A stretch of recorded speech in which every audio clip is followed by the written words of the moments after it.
Hey everyone, SDM Kahuna here. I'd like to take this opportunity to welcome you to the first SDM Destiny Podcast. This is a rather special moment for me. I'm joined today with my longtime friend, cohort, brother in arms, fellow game player and YouTuber, SDM Outcastzero. Say hello, Outcast. Hello! I'm so Hello. happy to be here. You sounded a lot more effervescent than I honestly anticipated. You've got to do what you've got to do, seriously. Indeed. This is a momentous moment for the SDM brand. I say brand. We are known by not very many people. Hopefully that will change going forward. But yeah, we've got a little bit of a history together going back. Or Yeah, to be honest, the shampoo is a bit more popular than we are, the Sonic Death Monkey shampoo, if you remember that. How can I forget it? My hair was never more lustrous. It smells absolutely amazing, to be honest. That's the only reason I bought it. Well, that was chocolate and something, wasn't it? I can't Chocolate and remember. coffee. Chocolate and coffee, yeah. If anybody from Lush just happens to listen to this, and I know Lush is based down where I actually live, which is quite convenient. If you're listening to this, we do accept free samples and gratuities. Please feel free. And just to remind you all that Sonic and Death Monkey does not endorse Lush in any ways whatsoever. I endorse Lush. If it gets me free stuff, come on. Well, okay, why I not? endorse. Oh man, I'm going to have to take this includes paid product placements in this video. That's going to have to happen. We just need to bring up little banners at the bottom of the video with with us going, "Yay!" We're holding bottles of the Sonic Death. Lush, yes. So, you were Where are we going? saying Yes. our backstory as Backstory, such. yes. Do we have a backstory? We have a backstory.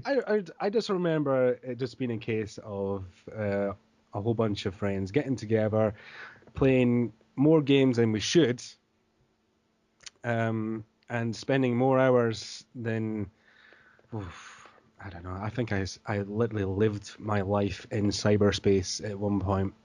Never stepped outside since. And my girlfriend's, the big gigantic list of them, not being very happy.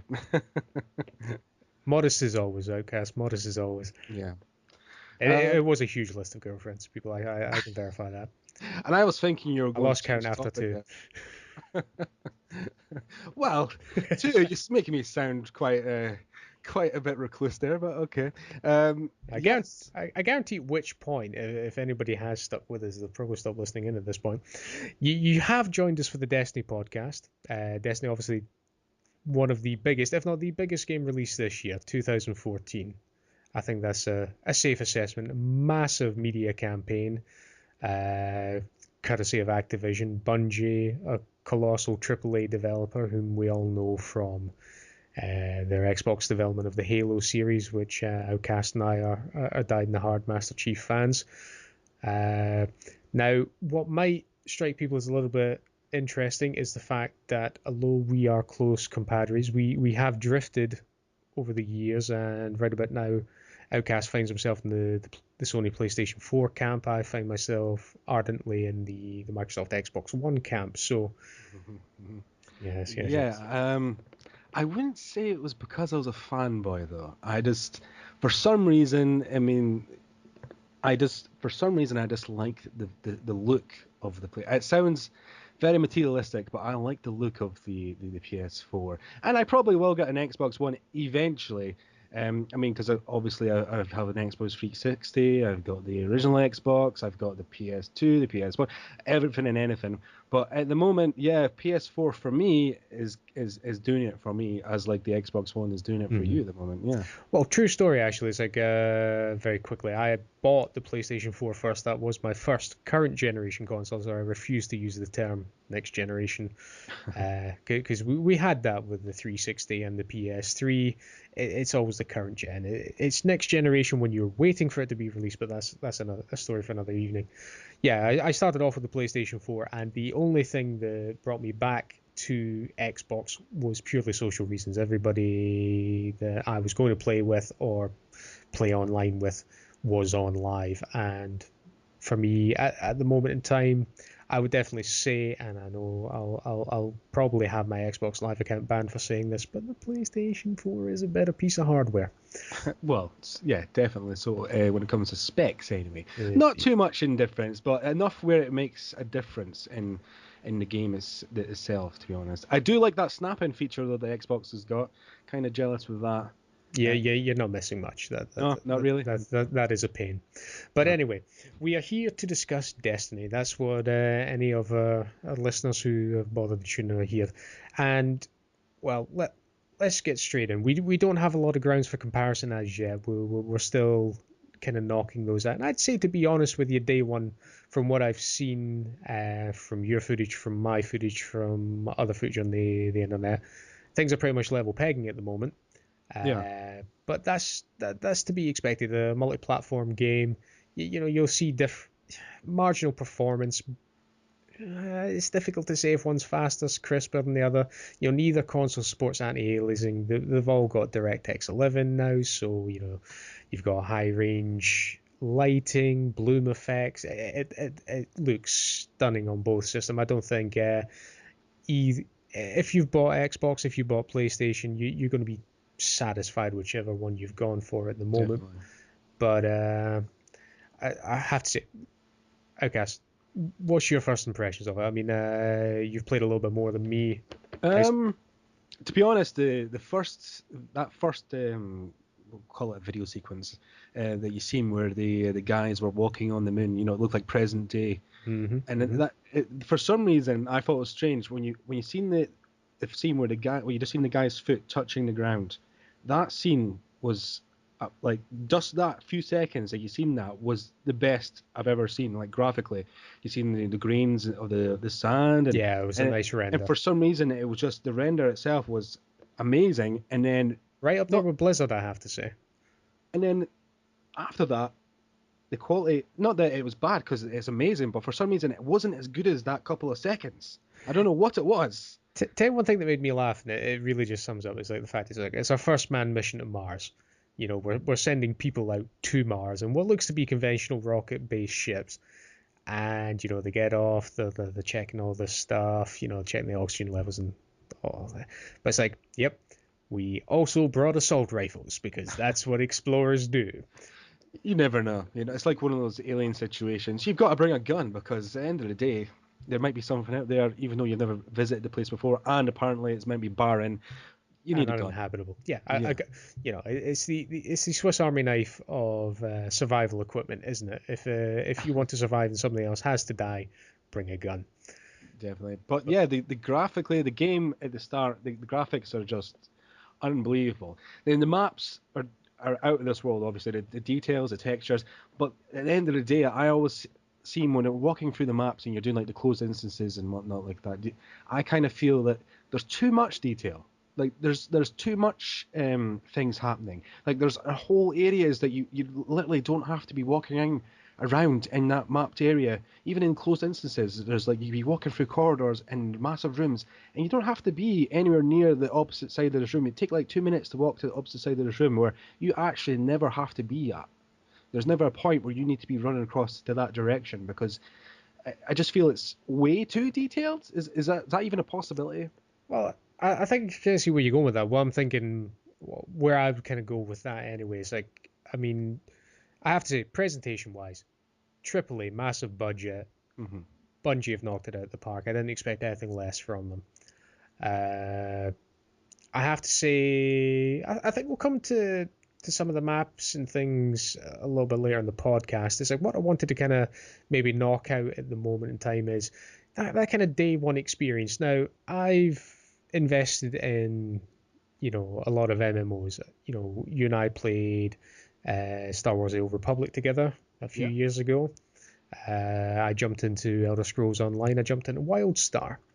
Now, WildStar, I have to say, I was very impressed. Very stable. That was a good rollout. Elder Scrolls Online, not so much. Really? There were disconnect issues. There were instancing and grouping issues. And this is something that, as a hardcore PC gamer, I guess we kind of come to expect with MMOs. Hell, even with Battlefield, it's like day one is a pain in the God, backside. yeah. Do you remember the launch of Battlefield 3? It was a Oh. case of EA's Radius server melted. It was like, oh my god, you mean a dial-up connection wasn't fast enough? Oh no, and just that was hideous for at least the first couple of weeks. But I have to say, I have had zero connection issues on live. Yep. I have not been disconnected once. One thing that I did have a little bit of an issue with on the beta on the Xbox One was with party chat. It was just annoying. You had to manually select between party chat or game chat, because when it jumped you into the game, it automatically selected you into game chat to do the instancing. Yeah, same on the Radius. the PS4. Exact same, yeah. That was annoying. Party chat's been okay, but I've had a few glitches with it. I think that's more to do with Xbox Live than Destiny. But yeah, I have to say, as a day one rollout, I mean, obviously they got 4.8 million people involved in the beta. That's astonishing. Beta, depending on the beta, yeah. we had Betamax growing up. That's how I've always called it. Sure. Far superior picture quality, and you had picture perfect pause. I have to say, day one for something that is essentially, I know it's not a proper MMO. It's sort of a hybrid, but I have to say that's been a fairly solid launch. To be honest, yeah, it has been. I mean, as you know, like games like Battlefield 4 and all the rest of it, for some reason, they always seem to, even Call of Duty, they always seem to underestimate the amount of people that are going to be playing the game. I don't know why they seem to underestimate it, knowing that it's going to be really popular at first. And obviously they don't get the servers that can match up to it. But Destiny, yeah, not a single problem so far. Maybe rather than... I don't know if it's even the Destiny servers is a problem, but the load times are super freaking slow. That's something I've heard about from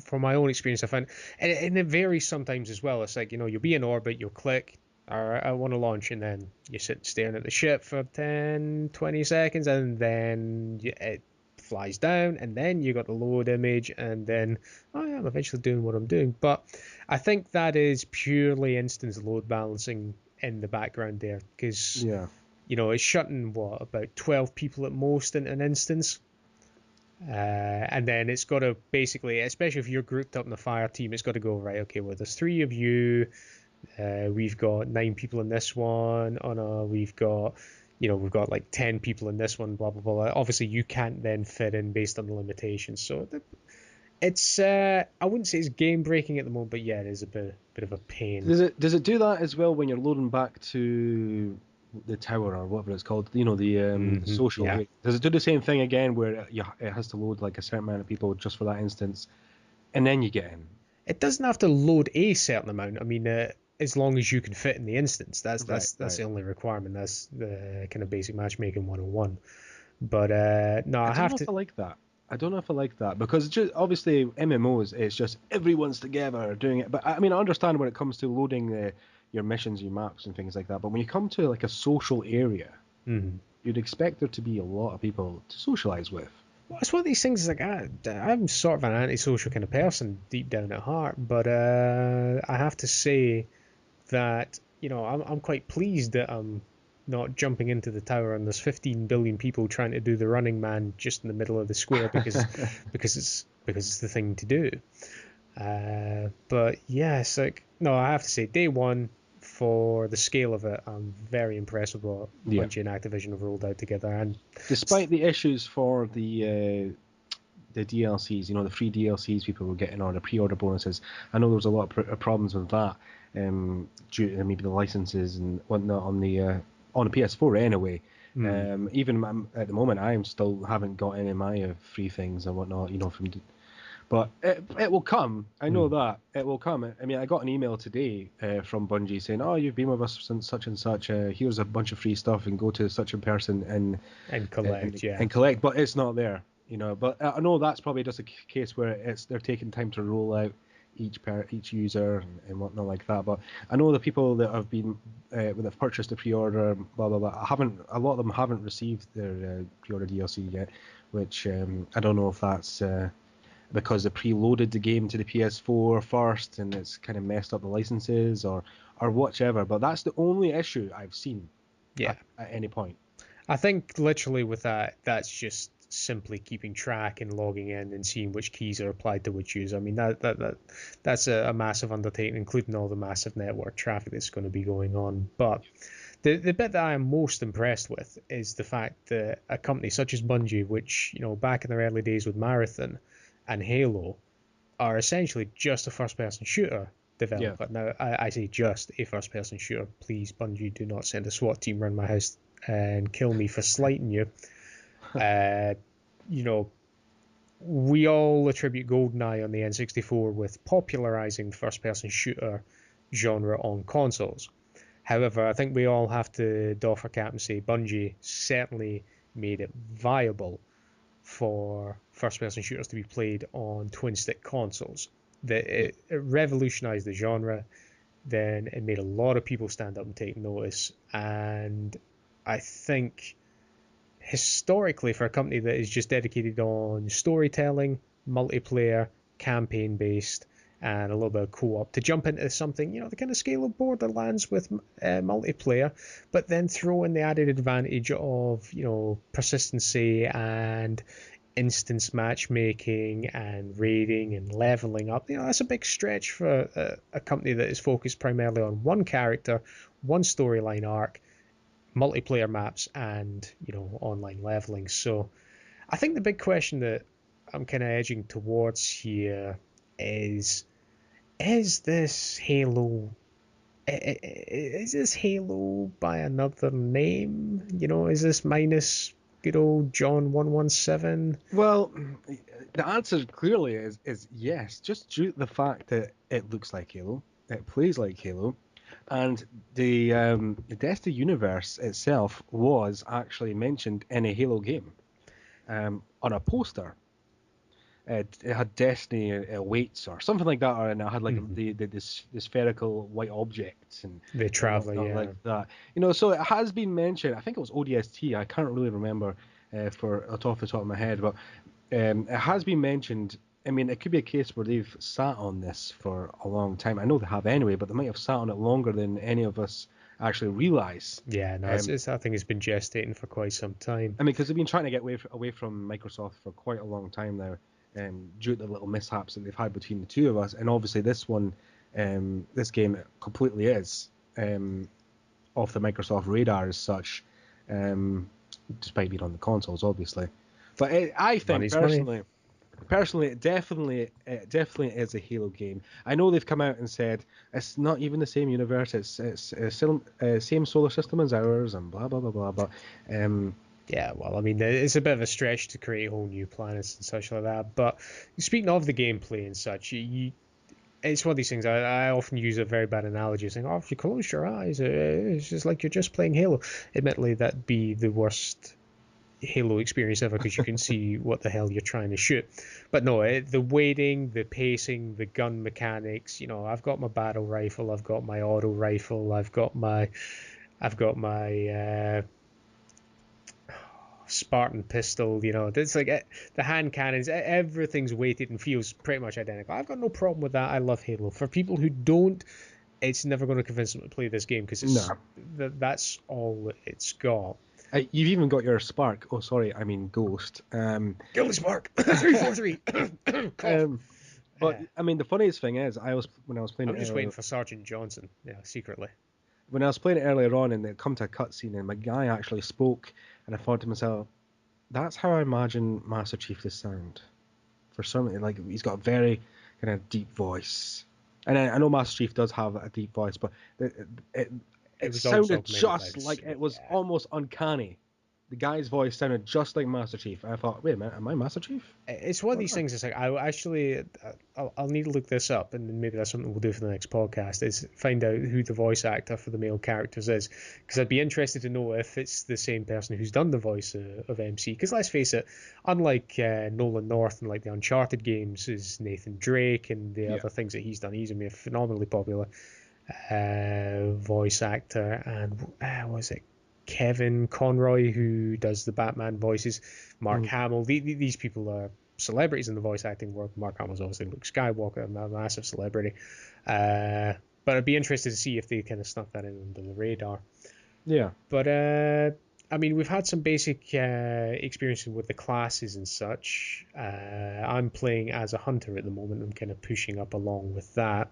I think it's safe to say that really what class you play, I suppose, doesn't actually really affect the gameplay that much, because it's not like you've got your traditional tank, DPS, control, healer roles. Everybody's combat effective. Everybody's got guns. Everybody can blow shit up. It's as yet I don't see any fundamental gameplay difference between any of the classes. Well, that's what I thought was strange, to be honest. I picked the Warlock as an EXO, and well, the races I'll get to in a little while, but it doesn't really seem to make any difference whatsoever. Like, I remember when I first got awarded a gun or something like that, I got to choose between a whole bunch of different guns, and I was like, right, now I'm a Warlock, so which gun is suitable for my class? And then it dawned on me, it doesn't matter at all. Yeah, there's no class specific. It's not like, you are stuck using crossbows because you are the ranger class. Yeah. Or you can use double-handed swords because you are the traditional barbarian. Yeah, there's none of that restriction, which I kind of like, but kind of also don't like at the same time. It's like what I was kind of hoping for, and that might come in time because I haven't got far enough down the skill trees yet to be decisive. But I think because of the self-healing mechanic and the overshield mechanic, the health mechanic that Destiny employs, I don't think healer classes are required. No. I would like to see something more along the lines of, it would have been nice to have some control and some DPS balances, so you could include a tank maybe for aggroing people up and drawing the attention of the big heavier spider tanks and stuff like that, whilst maybe the Warlock and Hunter class slow it down and actually damage it. But I think that it is a game that is, as it stands, I think the classes are purely cosmetic at the moment, and I'm yet to be convinced otherwise. But definitely on that side of things, basically everyone at the moment, rather than having pretty new abilities, each one having different abilities that are all pretty and whatnot, we're all the same at this moment in time. But we've got a long road ahead of us, apparently, for it all to change. So you never know. Mm-hmm. Yeah, for the second classes, we got a class change. Apparently, so level, I can't remember, was it 15 or something? You get the something class along change? that ilk, yeah. So hopefully, you never know, it might change then. You might have a different way of looking things, or different abilities and different guns once you get there. But I don't know yet. As of a lot of people will, because I've heard a lot of people have maxed out their levels so far, which is crazy. But there's always those early developers who are quick up the charts. But yeah, I mean, I have to say, kind of reaffirming some of our opening points and maybe drawing a line under this initial podcast, I have to say, Bungie, I doff my cap to thee. You have done a phenomenal job of one of the smoothest launches that I have seen in recent years, when companies who have specialized in MMOs and online shooters have failed to deliver smooth day one launches, to take something which is probably the most anticipated game of 2014, launch it this smoothly and with as few hiccups as you have done, that is a monumental technical achievement, and I have to say, one that I am hugely impressed with. I'm hoping that the game is going to open up for me going forward. I'm hoping that I'm going to find more subtleties and more nuances with the character classes, and hopefully a little bit of diversity in enemy types. And I'm hoping for a little bit of diversity in kind of missions and possibly types. What about yourself, Outcast? well, to be honest, if this is the way it started out, and I can only see great things in the future, to be honest. It was such a strong start. If they keep on running with it, then we're just going to see it continue to be better and better and better as we go along through the 10 years that they're planning on it. So, yeah.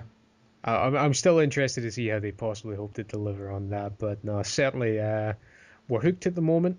I think we're both incredibly impressed. What I'd like to do, Outcast, is firstly I'd like to thank you for taking the time out to come and do this podcast with me. What we're looking to do, to all those listening, is actually do a podcast like this on Destiny each week going forward. We'll be looking at a kind of Wednesday launch date, all things being equal, scheduling permitting. I'd like to take the opportunity to invite you to check out SDM Outcastzero's YouTube channel. He's got some fantastic Let's Play videos, excellent content. Not just as my friend in cohort, he's a funny presenter. Check it out. You're going to find a lot on there that you're going to like. Oh, you make me blush. My cheeks are all bright red. That's because you've been slapping yourself too much, man. You just need to calm down and relax a little. It's all good. And breathe. And breathe. It's been emotional, man. It has. I'm going to weep once we finish this up. I'm going to cry in the corner. And I'm weeping now. But no, to all those who've had the dedication, the patience, and the tolerance to actually listen to us for this length of time, I'd like to thank you for sticking with us. I'd also like to take the opportunity, anybody who might be drifting past, to invite you to subscribe both our channels, please. We'd love to have you on board. We'd love to hear what you have to say in the comments. If you liked what we're doing, please like it. If you didn't, please dislike. Tell us why. Tell us things you'd like to hear. If there's anybody who has any questions, that gives us more content to work with. Drop on my channel, on Outcast channel. Please get involved. Let us know what you think and how you're enjoying the game, and we'll get back to you on that. But again, Outcast, thank you very much for your time, man. I appreciate everything you've done. It's been a pleasure. I've thoroughly enjoyed it so far. Indeed, it's been good. And to everyone listening, thank you and good night. See ya.